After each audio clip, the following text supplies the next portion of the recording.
to Chuck Schwam and the American Friends of Lafayette for working with us to host this program.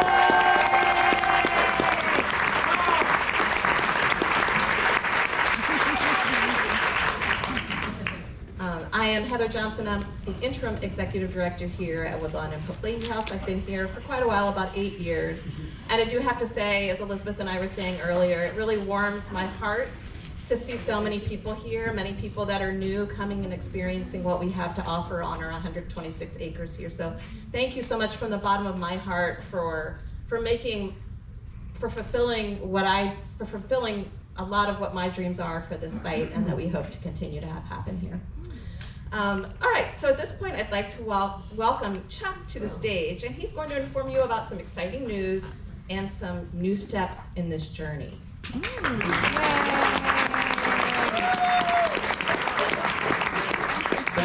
Thank you, Heather. Thank you, Elizabeth, for making it really a dream come true for us to have all 3 Lafayettes in one room. I've got goosebumps today. Very,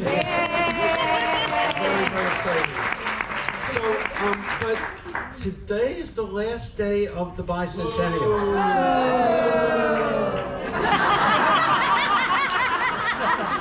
Hooray! And my wife and I are going to stay married. Yeah, we're going to seek counseling and but anyway, I'm very excited. Now, as we look forward in the American Friends of Lafayette, we realize that another big year is coming. And that's the year of 2027. And the reason that year is coming, and that's important, is we will mark the 250th anniversary of Marquis de Lafayette arriving on the shores of America for the very first time, June 13th, outside of Georgetown, South Carolina. So, with that being said, I love our Lafayettes. They're fabulous, but none of them are 19 years old. I love you guys. With that being said, Allah, we found one. Ladies and gentlemen, we have found ourselves, now he's 17 at the moment, but in 2 years he'll be 19 years old, and I'd like you to meet him for the first time ever publicly to the American Friends of Lafayette. Ladies and gentlemen, the Marquis de Lafayette.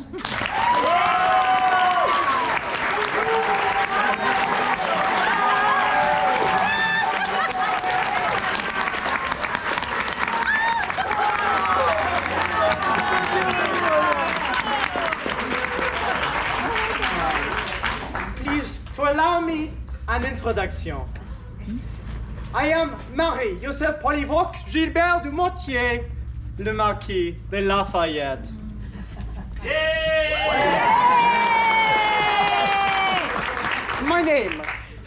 My name is very long.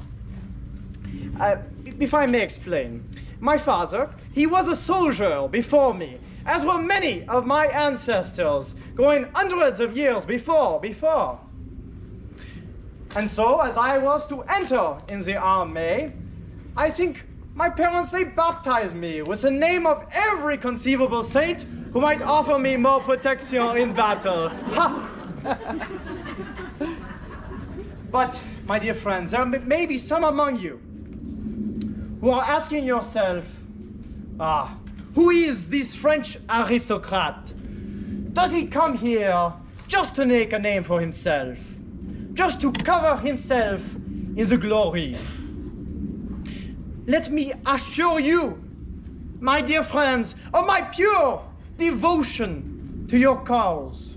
I am a true disciple of the ideals of liberté, of democracy, and of the rule of law.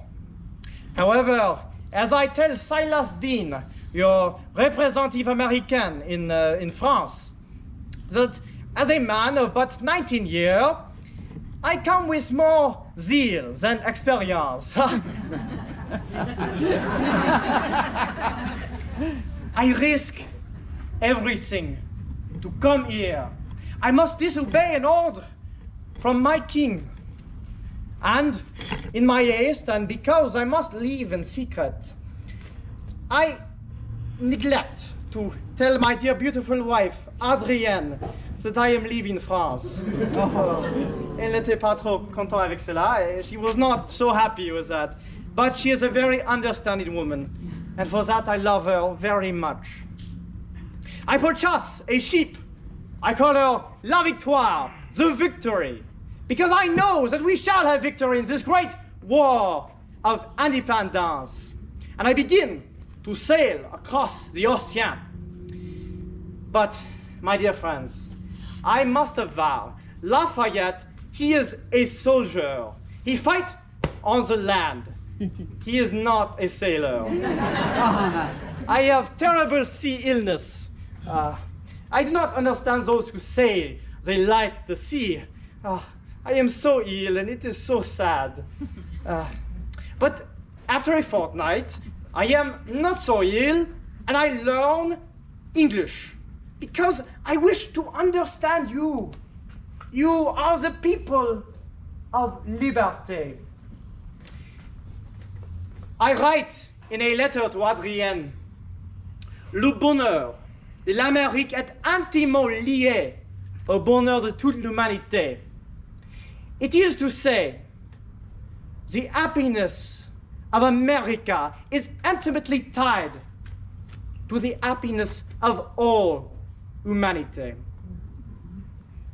So, my dear friends, I desire but to serve in your Continental Army alongside the great General Washington. I vow myself to triumph or to perish with this cause. I give my heart to America.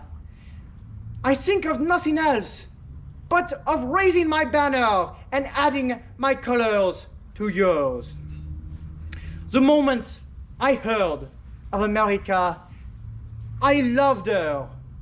The moment I knew she was fighting for freedom, I burnt with a desire of bleeding for her. And the moment when I shall have the opportunity to serve her at any time and in any part of the world will be the happiest of my life. Vive l'Amérique! Vive la liberté! Yeah!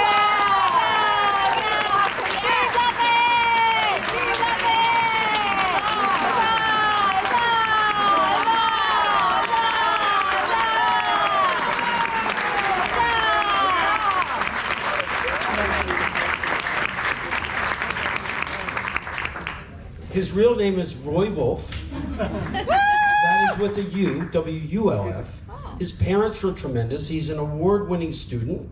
He's an award-winning musician, and he has 2 years to go.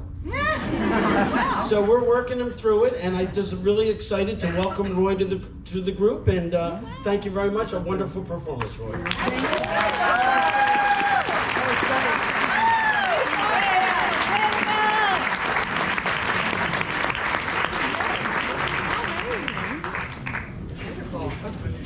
Okay, so we're going to get started with the panel. I would like to welcome our Lafayettes and Chuck back to the stage. Take your seats.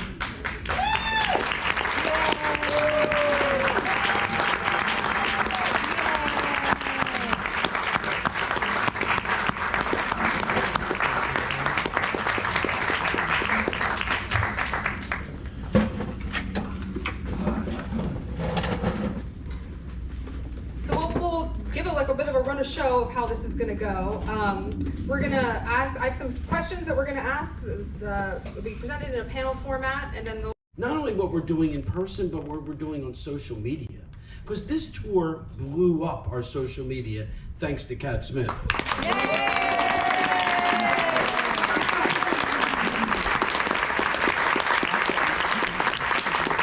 Cat single-handedly put us in front of millions, not thousands, millions. Thank you, Kat.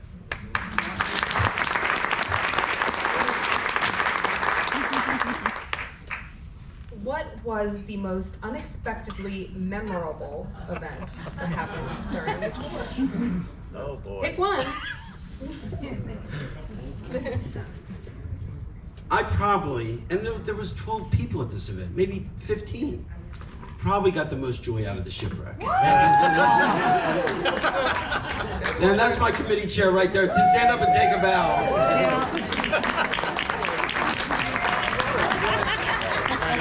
So they recreated the mechanic. They built the boat. It was unbelievable. And then they stuck a little dog on top of the boat. And then they figured out how to sink it on cue.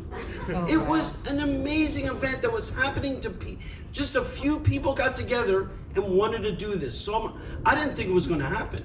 I didn't think we were going to pull this off. And then this lady came out of the woodwork, and it was an amazing, tiny little event. And I loved it.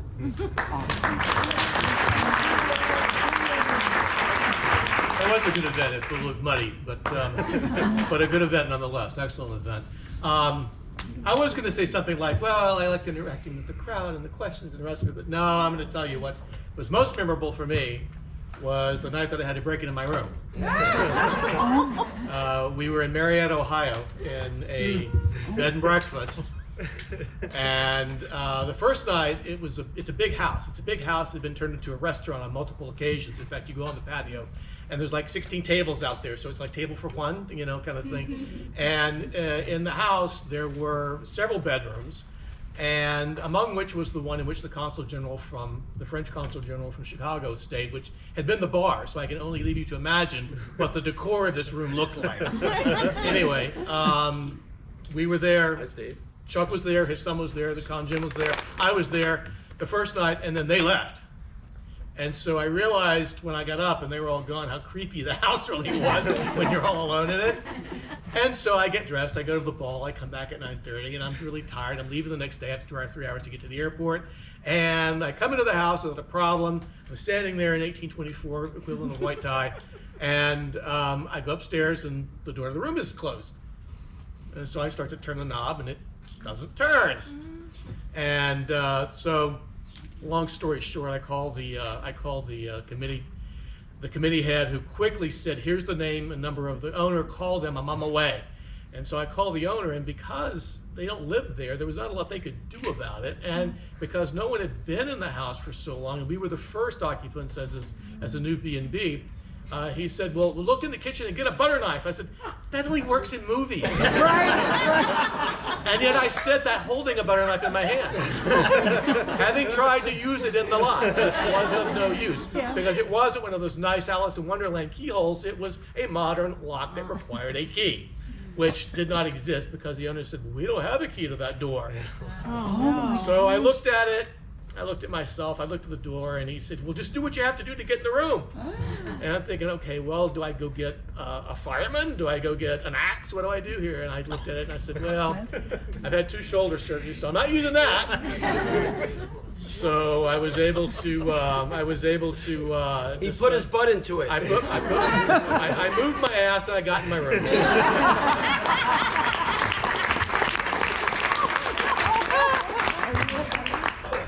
It's hard to pick one, but on the way back from Natchez, Mississippi, Chuck and I getting to Natchez, Mississippi, landed in Alexandria, Louisiana. It was the last flight of the night. The airport was deserted. We thought we could take a cab the rest of the way. We could not, but we were able to rent a car and drive through Louisiana to get there. Not a hitch. On the way back, our flight departing, we had to change planes at DFW, and our flight out of Alexandria, Louisiana was delayed, which meant we knew we were going to be cutting it close. And Chuck said, "Ben, just run as fast as you can and stall." Because they gate checked my bag. Yeah. So he got to go. He had to wait for a bag. I didn't make him wait for me. I thought for a second, like, no, we have to go down with this together. And he said, "No, go ahead, but stall if you can." And I ran to the gate. I pulled a hamstring. Never done that before. And President Hoffman has filed a claim for me for insurance. So, We did both make the flight, but that was as close as we came. Wow. Oh, we did. So, Yeah, that's easier. Just hold it. thank you. So this is not a fair question. There's just so many stories to tell, whether it's going into New York City for the first time, and I'm from New York, as I mentioned, and blasting Taylor Swift's "Welcome to New York" while I'm dressed as the Garde Nationale Lafayette, hailing a cab with Kat as the Garde Nationale and no one looking at me twice. But Graham, this one's for you. So during the Philadelphia weekend, it was very rainy because unfortunately the tail end of the hurricane had come. And Sunday comes and we're on our way to Bristol. Oh, yeah. Now, Chuck chose not to attend that event because it was a football Sunday and the Eagles were playing. Priorities! But Graham was very kind as to drive me to the location, and I think he could tell I was a little bit cranky. I was tired. I know the thing had just begun, but nonetheless, I didn't really want to go. Nothing against Bristol, but I just was in a foul mood, and he could tell that, and he very calmly says to me, "Mark, what do you know about Bristol?" And I was like, "Nothing, Graham." So he proceeds to tell me the story, the connection with Lafayette about Bristol, and how after the Battle of Brandywine, as he goes to Chester, and then he goes onwards to Bristol, where he has his wound dressed. And the table in the house where his wound was dressed was still there. So we arrive at this location, and it is like a Norman Rockwell painting. Oh, wow. Everybody is there, 2,000 people. There's a horse and carriage, bands, there's children, adult, everybody in this town is there. And so I'm going down this street, horse and carriage, and everybody is cheering. They are so proud of their connection to Lafayette. And all of a sudden, I'm like, this is really cool. So we get to the dais in the middle of the town, and there's everybody there. There's senators, the mayors, everybody else, bands from high schools and junior high and elementary schools. Everybody, there was like 2 hours, wasn't it, Graham? It was a long ceremony, but it was beautiful and it was poignant. And most of all, everybody in that town was so proud of their connection to Lafayette. And so it turned my frown around. And right before we're going to go, Graham is like, "Look, Mark, it's the Marquis de Lafayette Tavern. You have to go in." So once again, I'm dressed in the Garde Nationale uniform, and we go in, and the place, everybody's drunk, I think. Again, I think the Eagles were losing, but they were having a They lost that Sunday. They lost that Sunday. But this woman comes up to me, and she kisses me on the cheek and goes, "Can I get a selfie with you?" And she brings me close like this and shoots her picture in the face and then kisses me again and walks back to her husband. The owner of the place comes up, "Anything you want, anything you want." So we hung out, and it was such a great time, and I departed with that love. I tell that story about Bristol all the time, and it's thanks to you, my friend Graham. You did it. There'll also be plenty of time for people in the audience to ask questions as well. So if there's a question you've been dying to ask about the tour, about Lafayette, about what it's like interpreting Lafayette, we'll have plenty of time to do so. But before we get started, if I could just get each of you to introduce yourselves, and maybe how long have you been interpreting Lafayette? If you want to say. Thank you. Hi, my name's Mark Schneider. I work for the Colonial Williamsburg Foundation. Yes, I totally agree with you there.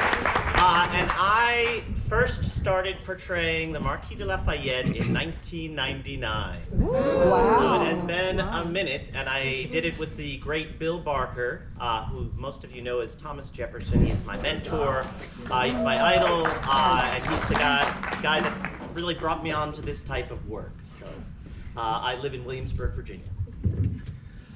Hello, my name is Ben Goldman. I have portrayed Lafayette since 2007. I live here in Washington, D.C., where I work most often at Mount Vernon. But I started my Lafayette career in Philadelphia, where I worked with one of Bill Barker's friends and contemporaries, a man named Bill Summerfield, Yes. who portrayed George Washington at Mount Vernon for many years, and who has trained a stable of interpreters with his company, the American Historical Theater, of which I am a proud representative.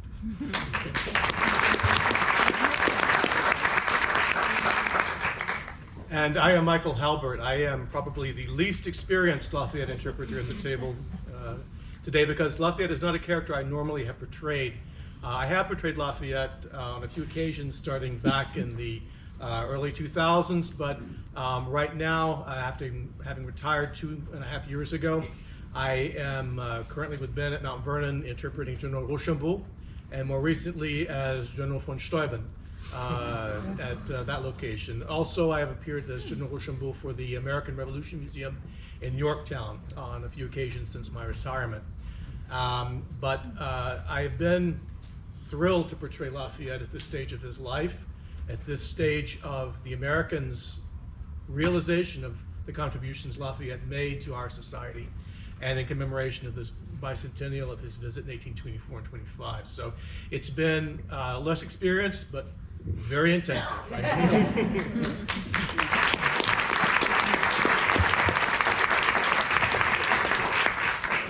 The last time I wore a costume, I was Spider-Man Halloween 1978. I do want to say that Lafayette was not traveling the United States alone. He had his personal secretary, Auguste Levasseur, and I think Chuck is almost stand-in for a modern Levasseur. A lot of miles. All right, so what initially drew you all to interpreting the life of the Marquis de Lafayette? Sure. So, my mother was French and my dad American. And when I grew up, and I know many of you are going to be upset about this, but my hero was not Lafayette, but rather Napoleon. What a shock. I know. Big shock. I've heard it before, yeah. But regardless, I served in the U.S. Army, and 2 weeks after I got out of the Army, I came to Colonial Williamsburg, and the gentleman who was portraying Lafayette back then, we didn't really feature Lafayette, but only had him a few times per year. And he found out that I was an equestrian. I could ride horses and I could speak French. And so he brought me on his staff. I served as his aide-de-camp for a time. And eventually he passed the baton to me and I started portraying the Marquis de Lafayette. But it was really former president to the Colonial Williamsburg Foundation, Colin Campbell, who wanted to feature the Marquis because the story, as we all know, because we're all here today, is quite compelling. You might have heard the name Lafayette before. You might have a town, a county, a city named after him, but some of the details are not there. And so this afforded us that opportunity to tell the story of the great Lafayette on a full-time basis as part of the education division at Colonial Williamsburg and the Nation Builder Department. So I've grown to love Lafayette, and it's like a love-hate relationship because I love Napoleon still. But regardless, they're contemporaries, so learning that information is beneficial to both. When I grew up in the Philadelphia area, which is steeped in history, I was a theater kid, and my best grades were in French. I had a life-changing French teacher when I was in high school, and became a French major at New York University. And my summer job that I got at NYU, I would come back to Philadelphia for the summers, and I would work for Historic Philadelphia Incorporated, the company that puts on the interpretive programming around Independence Hall and the Liberty Bell. And I knew the jobs existed for first-person historic interpretation because my mom actually had the same job when I was a kid. She was playing Betsy Ross at the Betsy Ross House and a few other places. And so one of the first hurdles is just knowing that this type of work is out there, and I always knew that it was. And I was hired initially as a storyteller and a tour guide, but in 2007, I had just come back from I had wanted to use my French more on the job. There were a lot of French-speaking tourists on the job, and it happened to be the 250th anniversary of Lafayette's birth, and so there were more books and a little bit more attention being paid to him. I was studying in Paris at the time and bought a recently published book about Lafayette by Gonzague Saint-Brie from the bookstore across the street from my apartment. And I knew the story from having worked in the area and lived in between Philadelphia and Valley Forge. His sort of name and movements are inescapable, but I'm reading this. He was 19 years old when he came to America. I was 20 at the time. I was living in Philadelphia. I spoke the language, and they were trying to create a role for him at Valley Forge in honor of the 250th anniversary of his birth, and that really sort of drew me as a way of combining all the things I was looking for in a professional and performance job, and then it hooked me from there. It's taken me to wonderful places and introduced me to fantastic people. Well, so in similar fashion to what Ben just told you, my introduction into this sort of thing was through my son Philippe, who just has moved to Montreal to be conservator of, or curator of decorative arts for the Musée des Beaux-Arts de Montréal.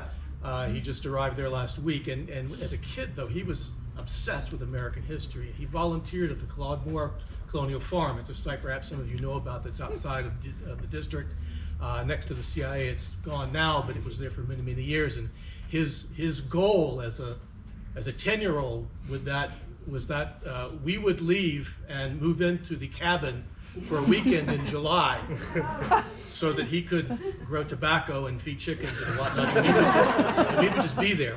And so my wife said no, and so I started doing these kinds of things with him, and he roped his sisters into it.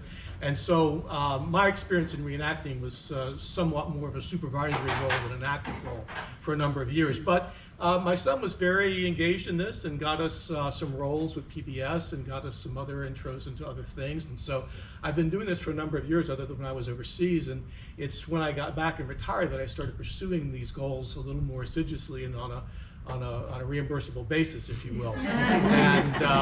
And so when I was approached by Chuck, I was interpreting General Rochambeau at the Naval Academy at Annapolis in commemoration of an event that the French military mission was laying a marker there at the spot where the French troops had embarked for Yorktown from Annapolis. And he approached me and said, "Hey, we have this event coming up. Would you be interested in doing Lafayette for us?" Events. Well, it was broached to me as one event. So he sucked you in too, huh? I knew what he was saying, and I was honored that I was considered for the opportunity to do that. And so for me, interpreting Lafayette,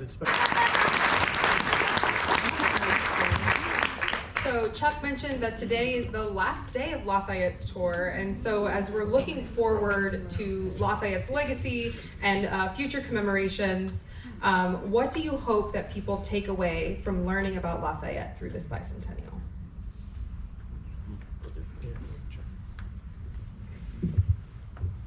You know, I always say it's the three things. The three things. History is important. The Franco-American relationship is important. And Lafayette as a civil rights hero is important. These are the things that I connect with the most, and that I tried to teach people as we were going through these towns and cities for the last 13 months. That our oldest ally, and to this day, an ally that is in the field with us, in harm's way with us all around the world. To this day, the importance that all people are created equal. To this day, that, like we said, all the answers about the past can be answered simply. Oops, sorry, I messed that up. I've been doing that all year. That's all right, I jinxed you. You did, but you know what I mean. All our, history is important. So those are the things I hope we taught people. Those things. Lafayette is important. Don't get me wrong, but it's much more than just Lafayette, and I hope everybody got that.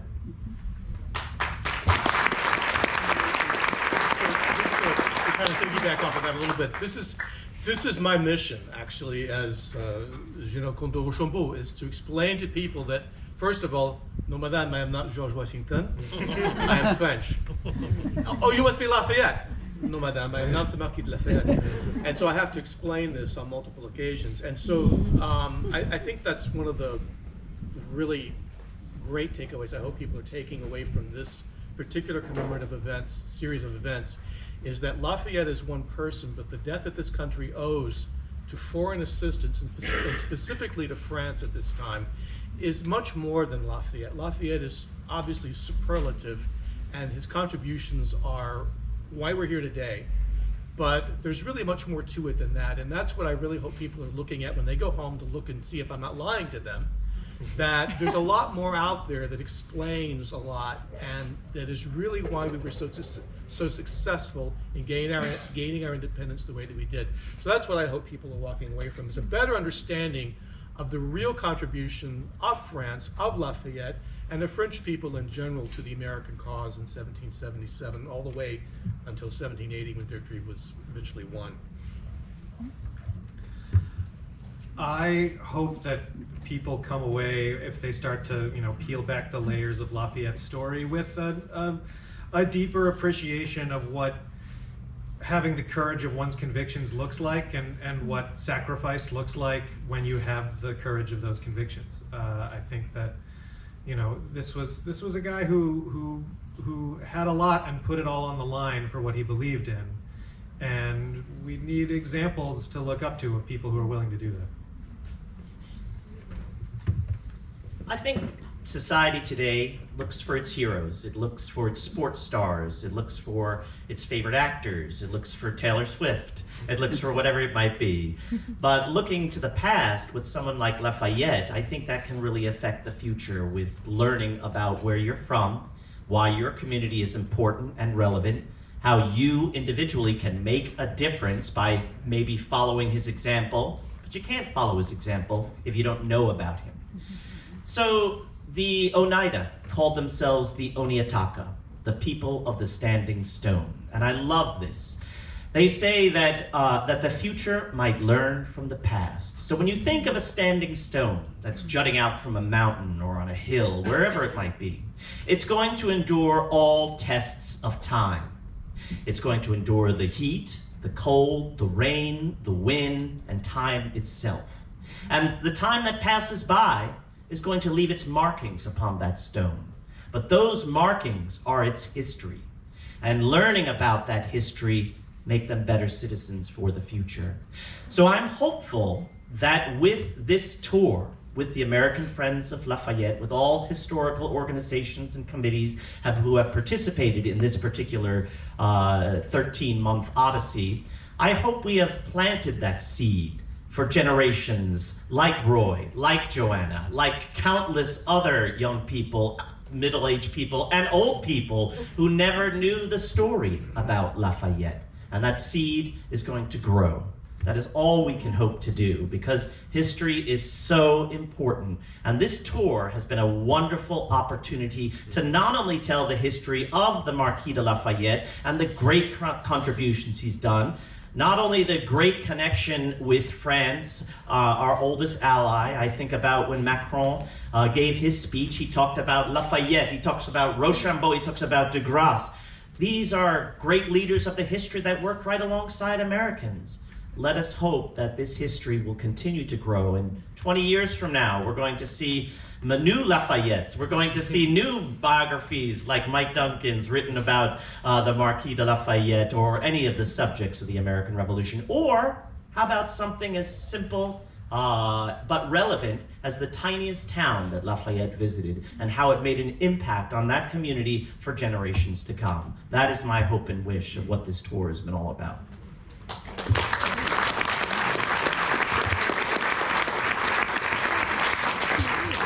You all have been waiting patiently, and I'm sure you have questions of your own. So we have time for audience questions. If you have a question you would like to ask anyone up at the panel, please raise your hand. Speak loudly, and then I may repeat it. So yes, go right ahead.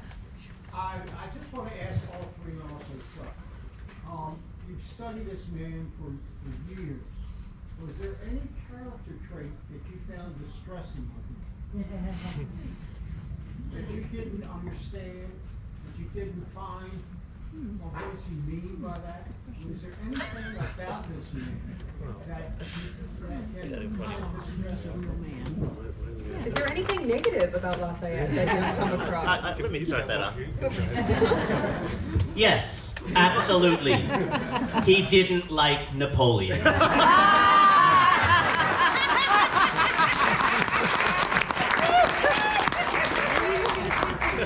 I mean, the man truly loved his wife, but that didn't mean he was always the best husband. And so, you know, he's a role model in a lot of ways, but not that one. And but you know, bless Adrienne for staying with him anyway, I guess.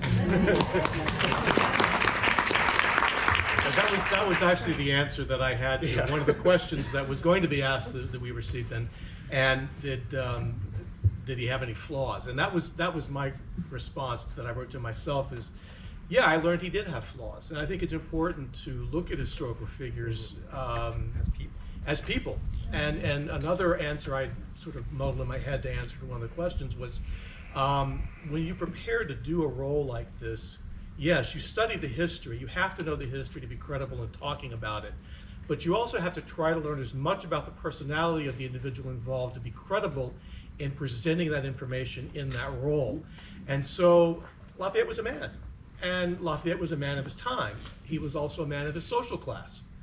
And I think you have to know all about that not just specifically to Lafayette, but just to the milieu he was in as a young man, he was a very young man he was a very old man at a very young age, but throughout his life, and I think that that's important to keep in mind. But yes, he did have flaws. No one is perfect, and Lafayette did have flaws. My impression of Lafayette, I'll answer a question you didn't ask, but We do that all the time. it's always usually works out better that way. The question would have been, has your interpretation of Lafayette, especially for these events, this is a once-in-a-lifetime opportunity for someone to be able to do this for this long, for such an important event that is really timely if you think about it. And so I jumped at the chance and was really excited to be able to portray Lafayette with my two very talented colleagues here and others who have done this in other places. And so for me, it's been a great opportunity, and I was very thrilled to do it. Again, another one of these, I don't think you're planning anytime soon, so if you are, look us up. I haven't worn a costume since 1972. Now, I want to expand on Michael. Patty McClay and I were in Annapolis, and he was portraying Rochambeau. And at that point, Patty and I knew that there was no way we were going to get through 13 months with just 2 Lafayettes. There was no way. And Michael was wearing a wig, so we figured, let's go talk to him. And he did a great job as Rochambeau, and the rest is history. Thank you. Well, I think a question we can ask everyone is, what aspects of Lafayette's character or story resonates with you most personally?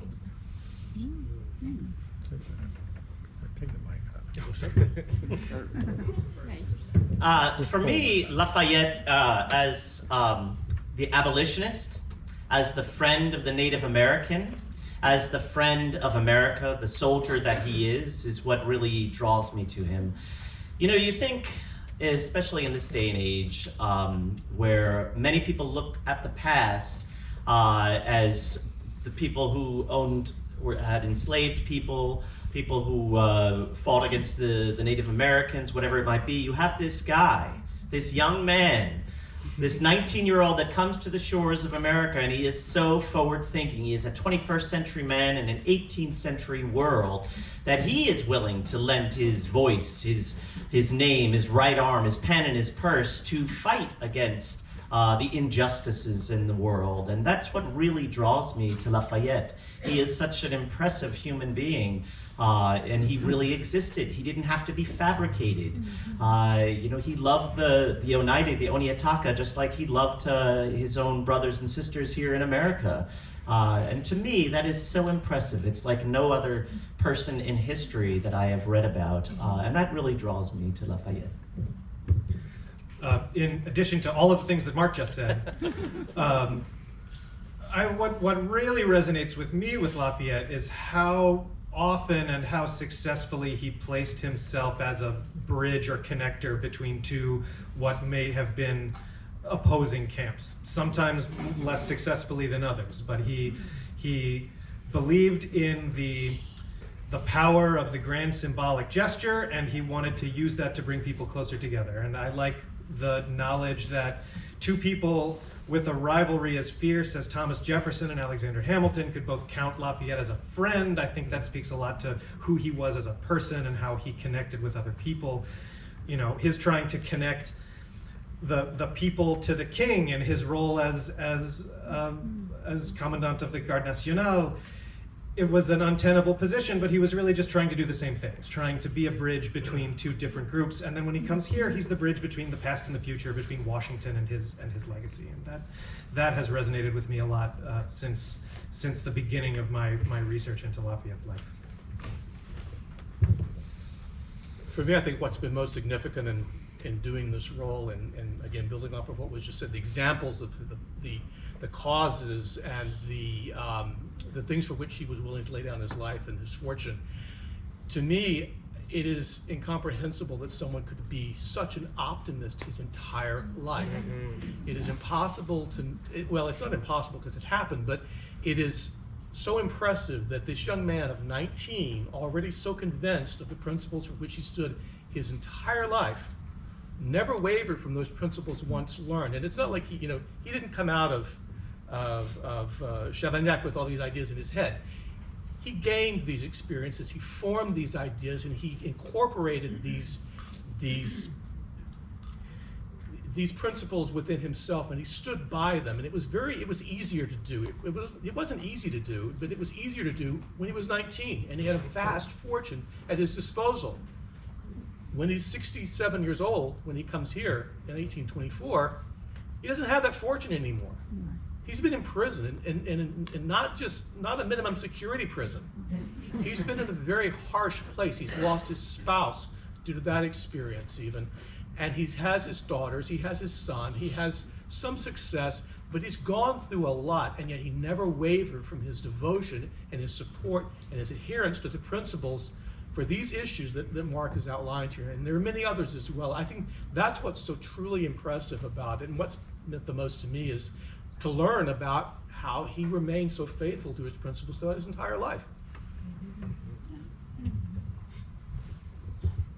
To be honest with you, I still remain unfulfilled. I felt that historically accuracy was important on this tour, and the Indiana committee would not let me kill a dog at the shipwreck. So I'm still upset about that. I just want the Indiana committee to know we should have killed a dog. The views expressed at this table do not represent the his interpreters, heirs and assigns, etc., etc.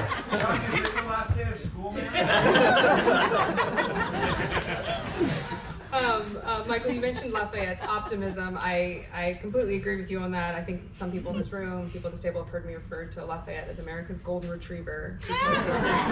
Boundless enthusiasm and energy, which it makes him such an enjoyable figure to learn about. But moving on to the bicentennial itself, how did the bicentennial of Lafayette's tour influence or shape how you interpreted him? Well, since I got the mic, I'll go here first. I'm sorry, can you repeat the question? Yeah. How did the bicentennial of Lafayette's tour influence or shape your interpretation of him? Well, that's actually the easy part, because so much of what happened in those 13 months was recorded down to what he wore, what he ate, what he said, who said what when, where he went, where he did these things in these places, that it was a pleasure to read the newspaper reports. It was a pleasure to read the memoirs that were composed by his secretary and published in 1829. There was just so much material out there on which you could build an accurate picture for what happened during these visits and celebrations all over the United States at the time. And so that's really what made it very interesting for me, was to see how much was out there. So much material was there that you had to be selective, and you had to really pare down, because you didn't have 2 hours and 5,000 people. You had maybe 8 to 10 minutes to get a point across, and distilling it down was really more the challenge than not finding enough material to talk about, because people were excited to see him. They came out, and what they said and what they did and what they ate was recorded. The farewell tour opened up a whole new chapter of Lafayette's life to me. Up until December of 2023, I had really only ever interpreted Lafayette as a general in the Continental American Army. And I knew this whole part of his life, but I never got to incarnate him at that phase. Now, I am uniquely poorly positioned in not looking convincingly 19 or 67. But, you know, I guess I'm in for a penny, I'm in for a pound at this point, and so I got to dive into that part of his life in a way that I didn't usually get to. Putting together the costume was fun, looking at the many likenesses of him that had been made. But also, yeah, The last 13 months changed your opinion of him in any way. And I freely admit that, yes, as an American, I knew who Lafayette was, but I think of him as the 19-year-old young guy running around on George Washington's coattails. And it's only, and after that, it was, you know, the opinions of family in France that are not necessarily all that flattering of Lafayette. And for me, this was a great opportunity to really delve into all of Lafayette. Again, what's interesting about Lafayette is just like there are three of us, there are really three big, really almost four, major parts of his life that can be easily sliced up and dissected as a lifetime within themselves. And so you have the very young man, you have the man at the height of his career in 1790, both politically and for political authority and influence. And you have then the older man who's gone through quite a lot, is a little more sanguine in his approach to his beliefs, but does not waver from any of those beliefs. And then after that, because remember, there's a whole big part of Lafayette that's going to happen after 1825 too. Oh yeah. So He's got one more revolution. yeah, so that was for me one of the most I think interesting parts about preparing for this and to learning about really, he's multifaceted. There's just a lot to him. You can't know everything about him in 25 words or less. It's just impossible. And most Americans know the first quarter of that story, but there's just so much more to learn about. I have a different take. Was Lafayette flawed? From the day he was born to the day he died, he was a flawless man. He was my hero. He did nothing wrong ever. He was perfect. Thank you very much.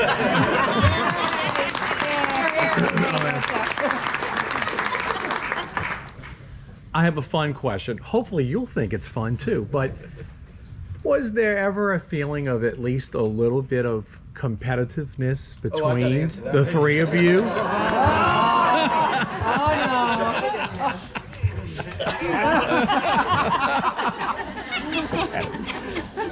Management skills.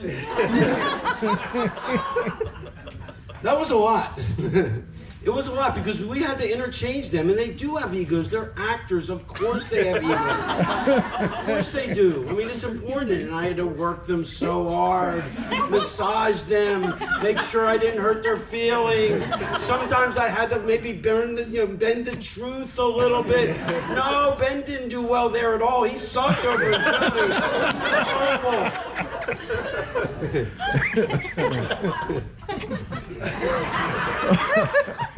This one's getting too much attention, that one's getting not enough attention. There was competitiveness, there was. I don't know what they're gonna tell you, but I'm telling you, 100% there was. Now, it didn't get ugly, it was fun, it was all good stuff. They were wonderful to work with, but yes, very competitive. Oh, I have a tail end when they're done about you. I mean, speaking only for myself, but I mean, the competitiveness, it's not so much a competitiveness between personalities that I sensed too much. It was the fact that we all knew this was a once-in-a-lifetime chance. And there are some of these events, like New York, like Philadelphia, like New Orleans, that we knew that we couldn't all do, but we all would have loved to. But Mark did all of it. But no, I mean, I picked, maybe those are the three wrong examples to pick. I mean, Do you want to step outside? I couldn't do them all, even if I did want to. I mean, Mark and I have busy other jobs. We're not retired yet. It was hard. It was hard to sort of kids to raise and everything else going on. And so like sometimes there are events that are like, oh, I wish I could do that one. I wish I could do that one. But there's any number of reasons why we can't do it, and why I feel pleased that we knew that we had capable backups for all of this, and that they would be in good hands. Now, I would say there's no sense of competition until now. This young kid coming in here.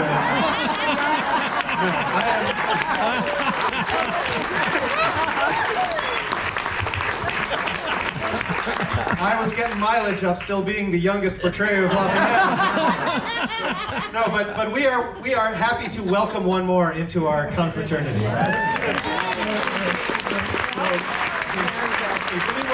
Does anyone watch Apple TV, and do you watch science fiction? Yes. There's a show out called Foundation. You know it? So the Cleons up here, there's only ever 3 of them, and since I guess I'm dust, It means, oh, wow. We're not the Sith anyway. There can be more than two. That's right. So as far as competition, many of you know that I also portray Napoleon. Yeah. And I portray Napoleon in Europe, and they even made a documentary about it called Being Napoleon. And there's a French Napoleon that hates my guts. Oh. I mean, and openly said it in the documentary, and in newspapers and in everything else. So with Lafayette, I was like, okay, yeah, we can all share this character, and no one has to be the Lafayette. And that's the case with my colleagues here. It is, as Ben said, an opportunity of a lifetime, and we can't all do the same events, and I have been very, very fortunate to be able to do some wonderful events. In fact, all the events that I was able to participate have been wonderful. There was a slight blemish in Culpeper when I was assaulted, but that's another story. But regardless, I think the competition is a fun one. We all love the character, we all love the American Friends of Lafayette, and we all love this great experience. The flip side, what do y'all think of having worked with Chuck? Right. I love Chuck Schwam. He's a flawless man from the moment he's been born. Unlike Lafayette, he is truly flawless. Chuck and I unwind. Chuck and I are similar in that we are both recovering Philadelphians in the DC area, and so whenever the Phillies are in town playing the Nationals, we take a break from talking about Lafayette and we go to Nats Park and complain about the Phillies together for a couple hours. And so Chuck is a great friend and a great coworker.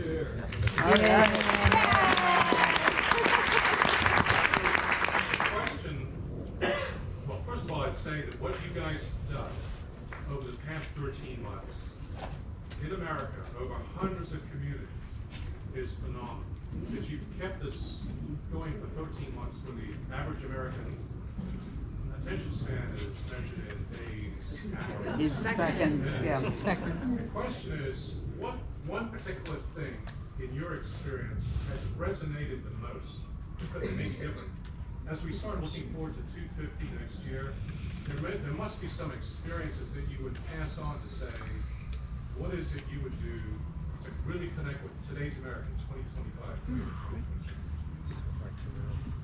I'll go. It's something that Ben said earlier, but this is a human story. Not everybody loves history. I know it's hard to believe, but there are some that don't like history. And in my experiences, if somebody comes to a show and they don't love history, what I try to emphasize is the human story. We've all had trials and tribulations, ups and downs, happiness, sadness, disasters in our lives, and triumphs, whatever it might be. That's the human story, and that's all, as Michael said as well. He's a human being, he's flawed, unlike what Chuck says. But regardless, I find that by telling that story, this abundance of material, there's so much that Levasseur and his journals didn't have time to write about, and he even says that. I went to recreate Lafayette's visit to Pittsburgh this past year, and I love Pittsburgh. My whole mom's side of the family is from Pittsburgh, so it was emotionally important to me. But Levasseur basically says, yeah, and we went to Pittsburgh and it was a lot of the same, so I'm not going to write it down. And we were in a hurry, so we didn't say too much. But it meant so much to the people everywhere he went that they wrote everything down. And that stuff is still important to those communities today. And so being able to go to these places where the enthusiasm for Lafayette's visit never went away and have them teach me things, that was really amazing and something I'm glad I got to access. For me, in Colonial Williamsburg, because 5 days a week I am portraying the Marquis de Lafayette in various ways, either on stage, on horseback, different specific programs dealing with some aspect of his life, whether it be his views on slavery, his connection with the indigenous population, his role during the French Revolution. But like the two of you, I had never really gone down the 1824-25 role. I knew about it, sorta, not so much, didn't get too many questions about it from the public, but here the tour was upon us, and we were gonna go and do all these different dates, so we needed to learn as much as we possibly could about that, and that really opened my eyes to how influential Lafayette was to the United States of America and how influential he was to these various communities. You know, going through Western Massachusetts and approaching Boston just recently, I guess that's a month ago.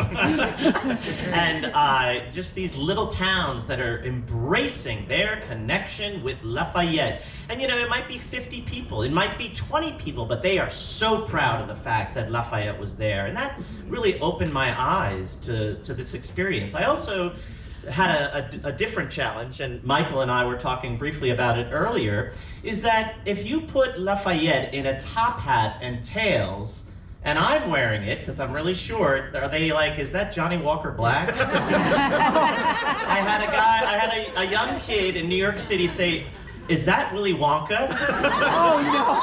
And I didn't have time to explain, so I said, yes I am. But the challenge that I have encountered is that if I am not wearing a sword, if I don't have some sort of uniform, I cannot possibly be the Marquis de Lafayette. So as part of this tour, that has definitely been a challenge. And Chuck will testify on my behalf that every event that we're doing, we're asking those committee chair people, what do you want me to wear? Because we have to combine the history with theater. And sometimes just walking out on stage, if I'm in that top hat, I'm Willy Wonka. But if I've got that uniform and sword, I'm the Marquis de Lafayette. And that is definitely a challenge that, at least for me, and I'm sure for you two gentlemen, had to deal with as well. I was filming a short video piece for the Anderson House at the Society of the Cincinnati of Lafayette, walking around modern-day Washington, D.C. And as I was walking past the DuPont Circle fountain, two kids who were playing there ran past me and whirled around and said, "There's a magician here!" But did you pull a rabbit out of your hat? I wish I could have. I should have kept one up there. Of course, and the other element to this is, yeah, we didn't usually, Mark and I probably had the same experience of we occasionally would get asked about the farewell tour, even though we're talking about earlier periods in Lafayette's life. And at that point in our careers, I could say something like, well, that hasn't happened yet, so I don't know the answer. And I don't have that excuse anymore. Now my excuse is, you know, I've been to so many places, and I've met so many people.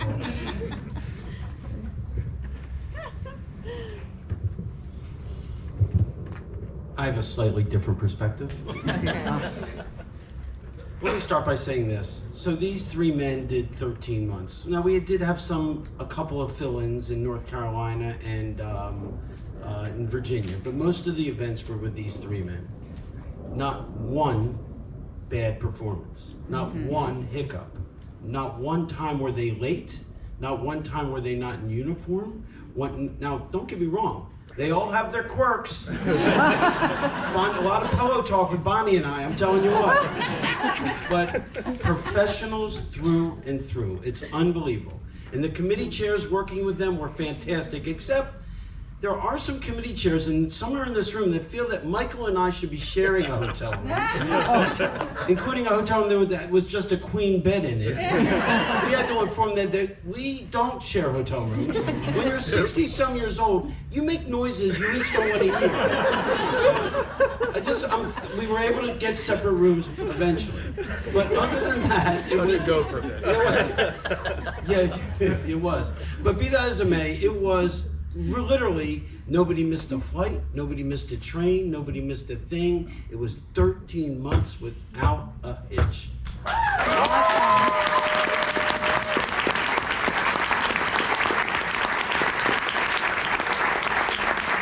Well, on the topic of Willy Wonka, magicians, and sharing hotel rooms, I think this leads in very well to the next question. What did you learn from interacting with the public during the bicentennial?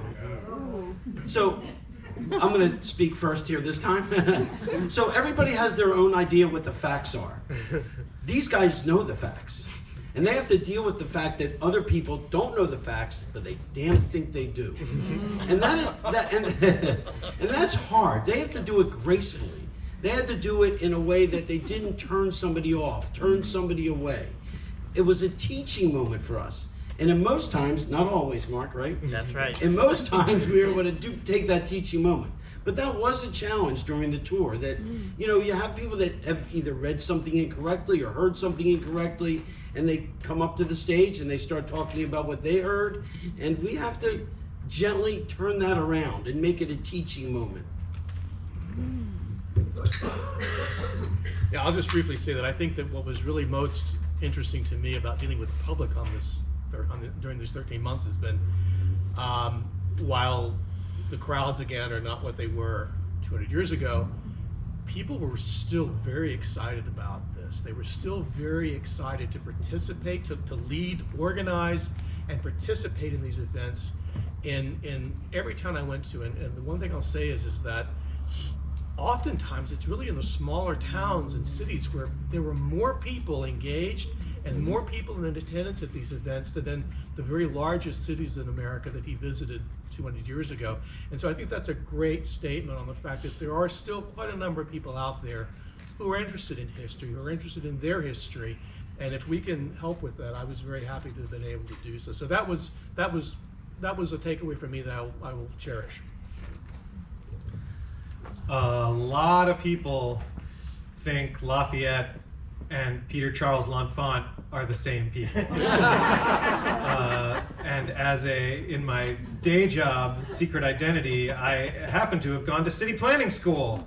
And so I was able to tell them, use that as a teaching moment to tell the story of Peter Charles L'Enfant, which if I ever branch out into playing other characters, talk about someone who is as unlike Lafayette. You know, they're similar superficially in that they're French people whose name starts with L who volunteered for the American Army, but L'Enfant stayed here and by all accounts was horrible to work with and didn't get along with anybody. And I can recommend, if anybody wants to read a book about it, Grand Avenues by Scott Berg is a great one. Yeah, I'll also echo all the sentiments from my colleagues here, but you know, I think Chuck didn't give the punchline on that story, and I think I'm going to give it now, in that one of the many encounters that we had on this tour was, again, people just telling us what the history was, and despite trying to be patient, and there is no dumb question, and I truly believe that, when you try to give them the correct answer, they're adamantly against it, and they say, no, Lafayette lived in New Orleans. I had that. He lived there for 3 years, by the way, in case you didn't know. I thought that was Napoleon. Yeah, well, regardless, but we had one encounter with a gentleman, and he came up to us, and or to me, and he said, how come you didn't talk about Governor Thomas Nelson? And I said, we can talk about Governor Thomas Nelson now if you'd like. And he's like, well, he's the one who pushed Cornwallis into Yorktown and defeated him. Lafayette wasn't even there. He was in New York. So Chuck responded with, what?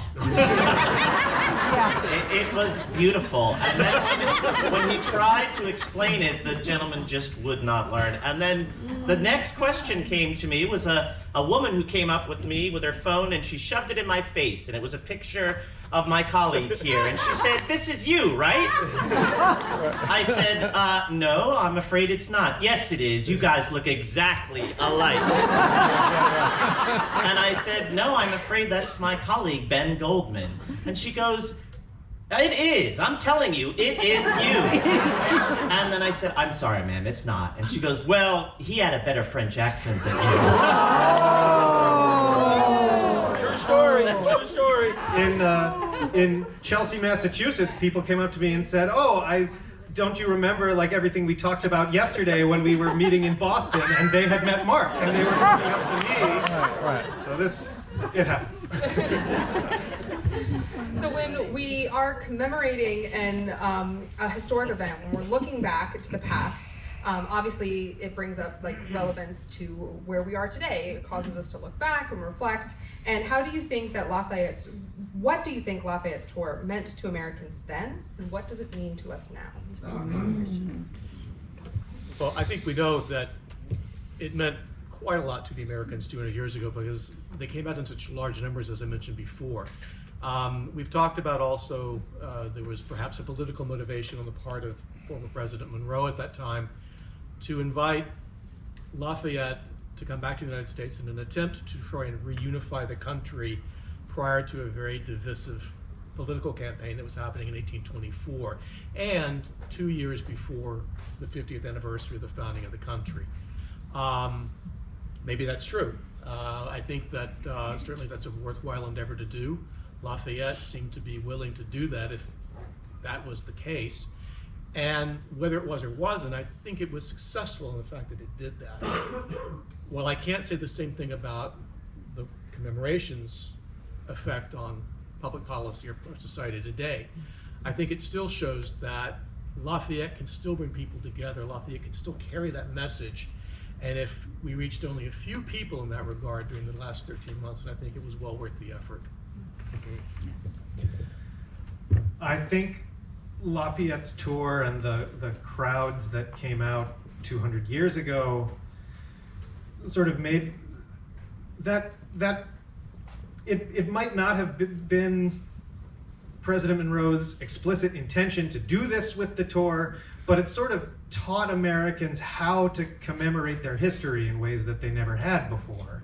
And it gave them some practice, and I think it helped them get ready for the 50th anniversary of the Declaration and sort of help establish this pattern.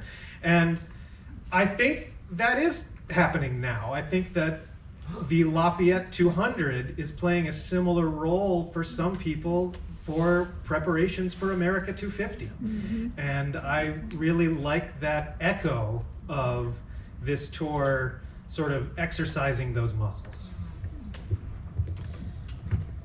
Chuck and I like to say all the answers to the future can be found in the past. He does like to say that. And with Lafayette upon his return, 43 years after Yorktown, 40 years after his last visit, he is solidifying his place in American history.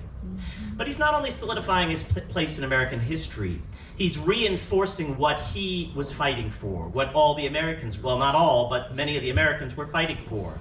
He is bringing up that very difficult subject of the institution of slavery. Had I known I was founding a nation of slavery, I would have never come. Can you imagine that? Can you imagine a man saying that in 1824 and 25? Well, Lafayette does say that in multiple occasions, multiple events that he had attended. When he's up in Utica, New York, and he says to the mayor, "Where are our forgotten allies?" Meaning the Oneida. Well, the treaty that he had convinced them to sign in 1784, the Americans had broke, and now many of them had been displaced.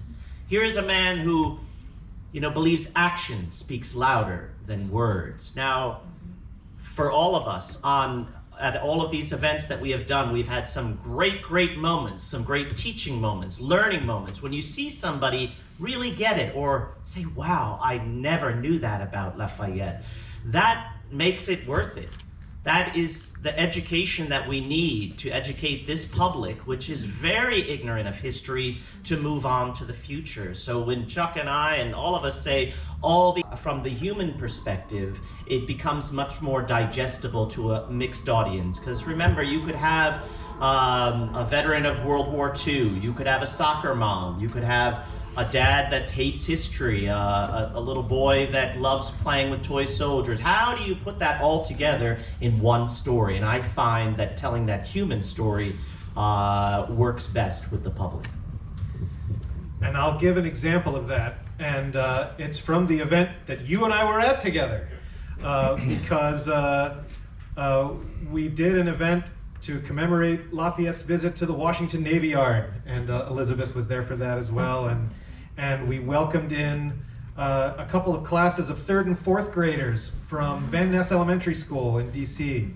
And I did unscripted Q&A with them in character afterwards, which is one of my favorite things to do. And these kids, they had so many questions, and they were really focusing on Lafayette's family life in his youth, because that's what they can relate to the most there. And if you're going to get the next generation interested in history, when I was telling them all about the Battle of Yorktown or the Declaration of the Rights of Man and of the Citizen, I'm sure they appreciated it in their way, but they didn't ask me any questions about it.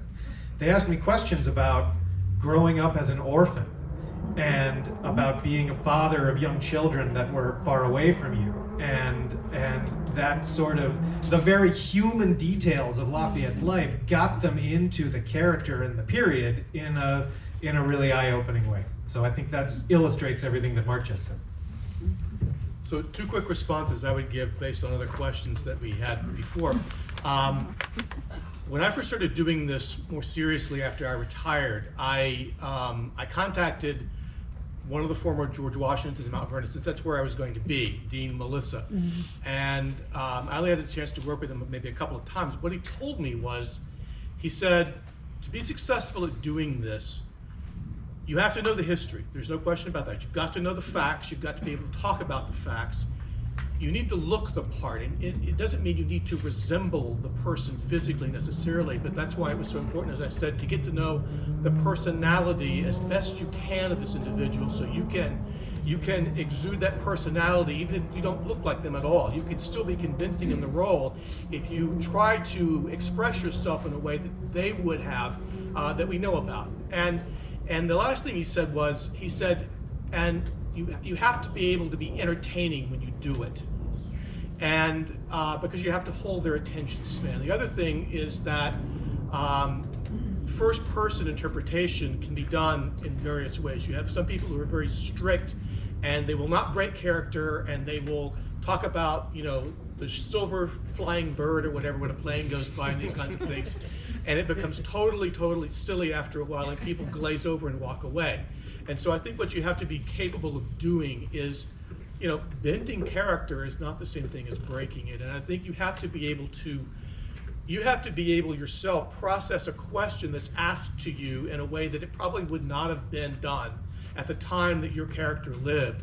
Likewise, you have to be able to answer a question in a way that is comprehensible to people of the 21st century, in a way that is still convincing as the historical figure. And so there are ways of doing that. You can still do that. And that's the most important thing, is to make sure that you're not losing your audience, that you continue to dialogue with them. And I think one way to gauge that is the number of questions you get from people. And what's really brilliant is I also volunteer a lot at Jamestown for 17th century things. And we don't do first person there, we do third person. So I have a character there. I don't have a name, but I have a character. I tell them about myself, how I got there, why I look the way I look, why I'm doing what I'm doing, those kinds of things. And people love that exchange with a human being. You have to keep that human touch, because they said, thank you for doing this, because in my opinion, Jamestown is superb in terms of what they do. They have everything presented in a very good way. There's not too many words, not too many letters in the museum. They've got actual objects, they've got reproductions of objects and things like that. But they also have us there as living, as historical interpreters doing living history. And that is what people tell me is very much appreciated. They like being able to ask that question. It's kind of like when you're in an airport and you're standing under gate 5 and you have to ask someone, where's gate 5? But they still like it. And as long as there's a need for that, I think there'll be a need for historical interpretation.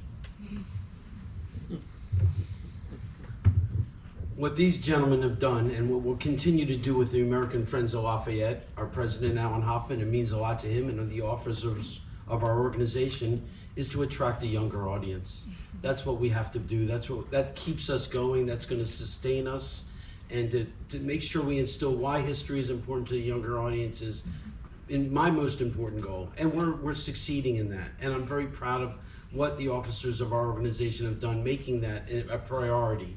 And we are getting younger, and we're attracting younger audiences, and that's what's important to me. Slip back to the competition angle. Oh, goodness.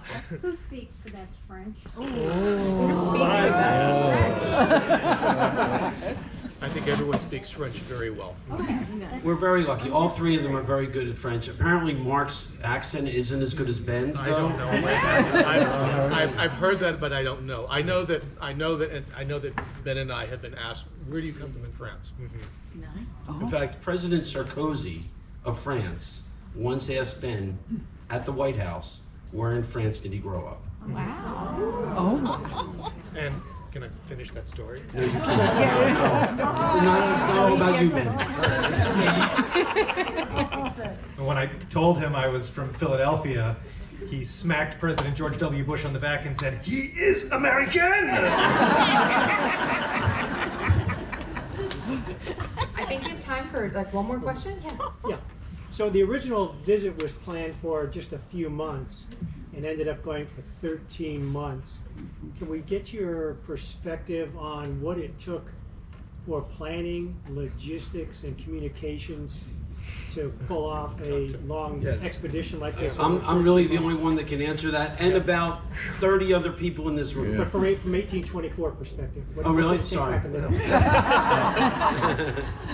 No, I'm going to talk about this 2024 perspective real quick, because in this room are the people that made it happen. I stayed at 30,000 feet. I never got down and dirty. I couldn't. How could I do that with 50 some committees? These committee chairs were the backbone of what we did. Many of them DAR. Amazing how DAR showed up. But it was.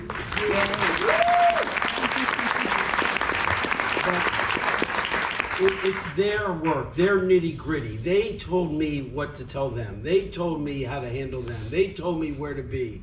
It was, don't get me wrong, I attended 7 Zooms a day. I did. But it was just to make sure everything was going well with them. So the real round of applause is our committee chairs. Thank you very much.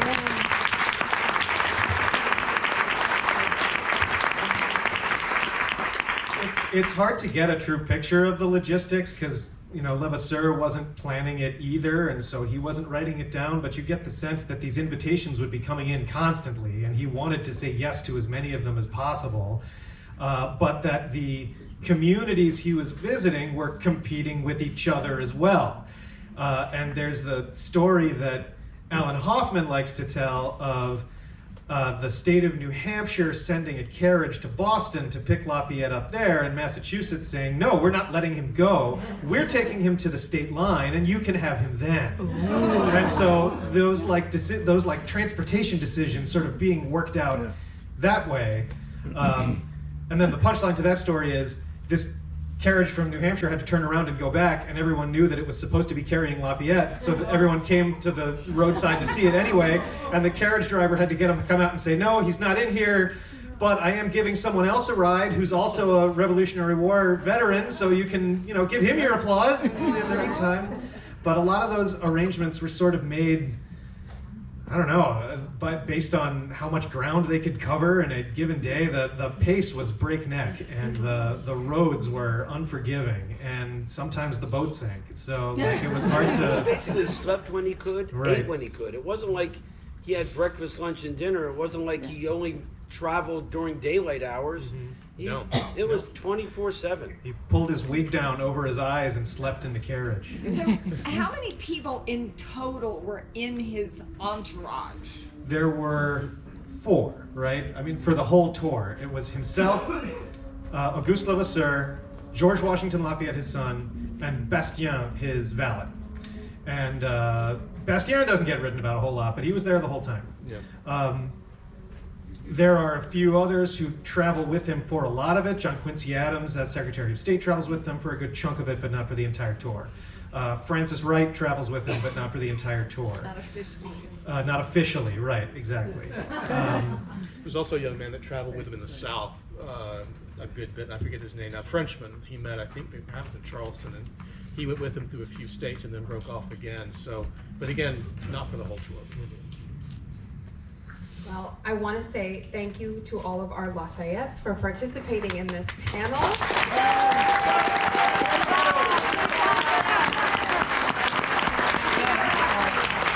Thank you to everyone who attended, but most importantly, this tour would have not happened without the work of the American Friends of Lafayette, and it would not have happened without the tireless, endless, boundless work of Mr. Chuck Schwam. Thank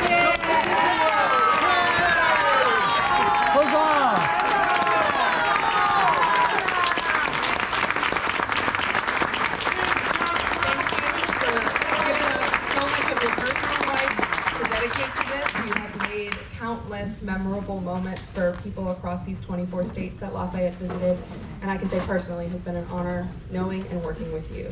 Thank you.